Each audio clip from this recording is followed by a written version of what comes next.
your child while they are writing if they're struggling with getting their thoughts down on paper. They are very familiar with these ways of modification because we've done all of them in class at one point or another. So the ways that you could modify are, the first way is highlight. You can write exactly what your child says, even if it's grammatically incorrect, with a marker, and he or she will trace it. So you would write, the boy had brown hair, give them the paper, then they would go and trace it with pencil. The second way would be to write and copy. You would write exactly, like above, what they say under the line, and then they will write it. So for instance, here's the line.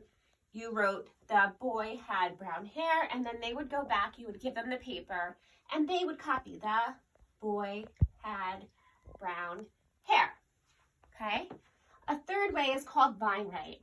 You or your child can draw a line for each word, and then they will try to write it independently. So they would plan the sentence on their hands. For instance, the boy had brown hair. They would know that that is 5 words, and then they would draw 1, 2, 3, 4, 5 lines, one representing each word, and then they would try to write it themselves. It's okay if the words aren't spelt correctly. What we focus for there is for them really to have the beginning sound. If they get the whole word, great. If they're struggling, that's okay. It's just independent writing and good. Sometimes afterwards, I'll go back and write the correct word underneath just to remind them of which words they were trying to write. And last is sight word write. It's just like the above sentence. You would still plan it on your hands. The boy had brown hair. You would draw 1, 2, 3, 4, 5 lines, but then you would fill in the words that are tricky, like boy, brown, and hair, that they may struggle writing or even sounding out. And then they would be expected to write their snap words, or what you may know as sight words, the and had.